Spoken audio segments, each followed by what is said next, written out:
आप सभी दर्शकों को मेरा नमस्कार। मैं doctor Sunit Prakash Tiwari, consultant neurosurgeon practising इन लखनऊ। आज मैं बात करूंगा पिनाइल फ्रैक्चर के बारे में। चौंकिए मत, पिनाइल फ्रैक्चर यानी लिंग का फ्रैक्चर। आप लोग मजाक मजाक में कई बार ये भी बोलते हैं कि 207वीं हड्डी होती है आपका पेनिस, लेकिन क्या उसका फ्रैक्चर हो सकता है?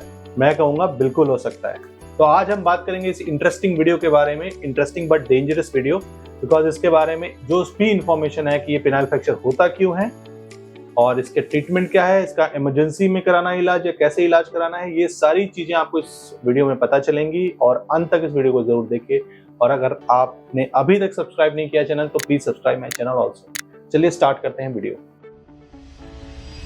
आज मैं बात करूंगा पिनाइल फ्रैक्चर के बारे में। जैसा मैंने पहले आपको बताया, पिनाइल फ्रैक्चर होता क्यों है। पिनाइल फ्रैक्चर समझने के लिए आपको पेनिस की एनाटॉमी, अपने लिंग का स्ट्रक्चर समझना बहुत इंपॉर्टेंट है। तो पेनिस जो होता है वो आपका बेसिकली 3 सिलेंडर से बना हुआ एक स्ट्रक्चर होता है। 3 सिलेंडर में से 2 सिलेंडर होते हैं जो पेनिस को इरेक्शन के लिए काम करते हैं, यानी सेक्स में काम आने वाले 2 सिलेंडर्स होते हैं। एक सिलेंडर होता है वो पेशाब में काम करने वाला। तो तीनों सिलेंडर से बने हुए स्ट्रक्चर्स होते हैं। 2 जो सिलेंडर जो लिंग के इरेक्शन में काम आते हैं उसको कॉर्पोरा कैवर्नोसा बोलते हैं। उसमें बेसिकली ब्लड वेसल्स होती हैं, ब्लड के बड़े बड़े गड्ढे होते हैं, खांचे होते हैं, जिसमें ब्लड इकट्ठा होने पे लिंग में तनाव आता है। तो और इन जो सारे सिलेंडर्स इनको कवरिंग करने के लिए एक टफ स्ट्रक्चर होता है। उस टफ स्ट्रक्चर को बोलते हैं ट्यूनिका एल्ब्यूजिनिया।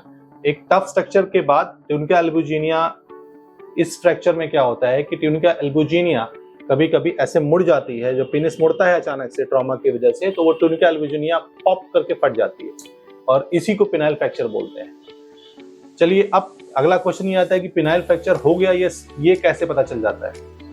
तो सबसे पहले कि मैकेनिज्म समझते हैं कि किस किस वजह से ये पिनाइल फ्रैक्चर होता है। पहला क्वेश्चन ये है कि होता क्यों है।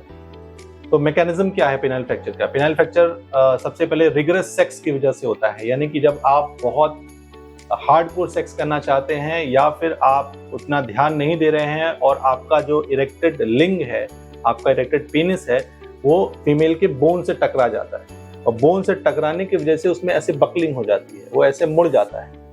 और मुड़ने की वजह से कभी कभी अगर ये बहुत हार्ड हुआ तो वो जो ट्यूनिका एल्ब्यूजिनिया जो आपकी कवरिंग है वो ऐसे फट जाती है और फटने की वजह से वो ब्लड वेसल्स जो होते हैं, ब्लड वेसल्स से ब्लड बाहर आ जाता है और अचानक से पेनिस का इरेक्शन चला जाएगा। तो आपको कैसे पता चलेगा कि आपका पिनाइल फ्रैक्चर हो गया है। सबसे पहले तो जब आप सेक्स कर रहे होंगे और पिनाइल फ्रैक्चर होगा तो आवाज आएगी फट से, यानी कि पॉप आउट साउंड आएगा और साउंड आने के साथ साथ आपका इरेक्शन चला जाएगा और आपको होगा तेज दर्द। तेज दर्द होने के साथ साथ आपके जो पेनिस के अराउंड जो है वो ब्रूजिंग हो जाएगी, यानी कि कालापन आ जाएगा। ब्लड बाहर आने की वजह से वो काला काला सा स्पॉट आ जाएगा।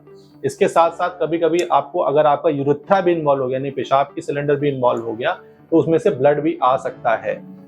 अब अगला क्वेश्चन कि ऐसा अगर हो जाए तो इमीडिएटली करें क्या। देखिए, पिनाइल फ्रैक्चर एक सर्जिकल इमरजेंसी है।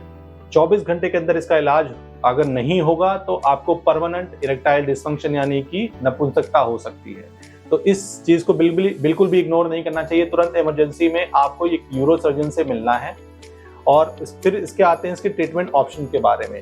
ट्रीटमेंट ऑप्शन क्या क्या है। देखिए, जैसा मैंने आपको बताया, सर्जिकल इमरजेंसी है तो सर्जरी ही इसका एक ट्रीटमेंट है। मोस्ट ऑफ द टाइम कभी कभी बहुत माइनर इंजरीज होती हैं, उसमें सर्जरी एडवाइस नहीं की जाती, बट 95% ऑफ टाइम इसमें सर्जरी, इमरजेंसी सर्जरी करनी पड़ती है 24 घंटे के अंदर अंदर। सर्जरी में हम जो ट्यूनिका एल्ब्यूजिनिया का रिपेयर करते हैं और कभी कभी यूरेथ्रा इन्वॉल्व होती है तो यूरेथ्रा का रिपेयर करते हैं। जनरली इस रिपेयर के बाद 3 से 4 दिन लगते हैं आपको रिकवर होने में, डिस्चार्ज होने में। डिस्चार्ज होने के बाद आपको क्या प्रिकॉशंस लेने हैं। डिस्चार्ज होने के बाद आपको प्रिकॉशन ये लेना है कि एटलीस्ट 5 to 6 वीक्स तक आपको सेक्स नहीं करना है और उसको हीलिंग का टाइम देना है। पेनिस एक बार हील हो गया तो उसकी रिकवरी स्मूथ हो जाती है, उसके बाद आप नॉर्मल सेक्स कर सकते हैं। अब पिनाइल फ्रैक्चर में अगर आप इलाज नहीं कराएंगे तो आपको क्या कॉम्प्लिकेशन हो सकते हैं। तो कॉम्प्लिकेशन जानना बहुत जरूरी है। पहला कॉम्प्लिकेशन है कि जैसा मैंने बताया कि आपको नपुंसकता हो सकती है, परमानेंट ईडी हो सकता है, आपको इरेक्टाइल डिसफंक्शन हो सकता है। दूसरा चीज, अगर यूरेथ्रल इंजरी है तो बाद में जाके वो यूरेथ्रा में स्ट्रक्चर बना सकता है, पेशाब की रुकावट आ सकती है। चौथी प्रॉब्लम है कि जहां पर अगर हीलिंग होगी उसके बाद वो पिनाइल कर्वेचर यानी कि आपका लिंग में टेढ़ापन भी आ सकता है। तो ये सारे कॉम्प्लिकेशंस हो सकते हैं अगर आप उसका टाइमली इलाज नहीं कराएंगे तो। और लास्ट सेगमेंट है कि टेक होम मैसेज। आप इस वीडियो से क्या मैसेज लेके जा सकते हैं। देखिए, सबसे इंपॉर्टेंट है कि यह पिनाइल फ्रैक्चर एक कॉमन बीमारी है, ये बहुत रेयर बीमारी नहीं है, होता है। ये पिछले 5 साल की अपनी प्रैक्टिस में मैंने 10 से 12 पिनाइल फ्रैक्चर देखे हैं। दूसरी बात कि ये सर्जिकल इमरजेंसी है, इमीडिएटली 24 आवर्स के अंदर आपको इसका इलाज करा देना चाहिए प्रॉपर एक यूरोसर्जन की मदद से।